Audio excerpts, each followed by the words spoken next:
The Iowa caucus, the first big contest in the 2012 election, is tomorrow, and a new poll shows 41% of caucus goers in Iowa have not made up their minds. Those that have put Mitt Romney as the clear frontrunner to win the Iowa caucus.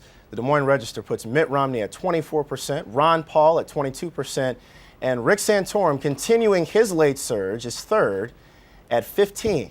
Joining us now to discuss the contest is CBSNews.com senior political reporter Brian Montopoli. Brian, good morning to you. Good morning. And when you see those poll numbers, when you hear this, what does that mean to you? What's your takeaway? Well, look, Romney is solid, but Santorum certainly is surging. In the last 2 days of that Des Moines Register poll, he was actually in second place in polling, and he seems to be rising. I think there's a real chance that Rick Santorum could come in and steal this thing. Mitt Romney still leading in the polls in Iowa, though. Is this his contest to lose? That's what some experts are saying. You agree with that? Well, certainly Romney looks strong. He's been pretty solid, around 24-25%. One thing that's interesting is Romney's about where he was in 2008. The difference is the field is fractured this time around.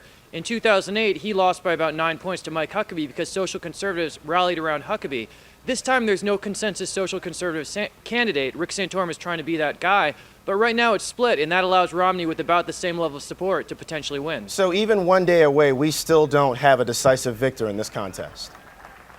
Absolutely not. And this is a famously fluid year. In Iowa, you never know what's going to happen. It's important to remember this isn't a lot of people we're talking about. It's 120,000, possibly 150,000 people if the weather's good. But, you know, that's half as many people as fit at the Indianapolis Motor Speedway for the 500. So it's just not a lot of people. And, you know, it doesn't take much to change things around. So we look past Iowa now. Both Rick Perry and Michelle Bachmann, they're planning to skip New Hampshire and go to South Carolina. Good move or bad move?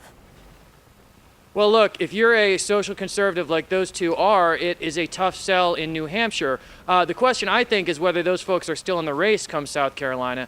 Certainly, if Bachmann doesn't do well here, she's going to have a hard decision to make because she does not have a lot of money to spend in this race, and it costs a lot of money to campaign in South Carolina and certainly in Florida.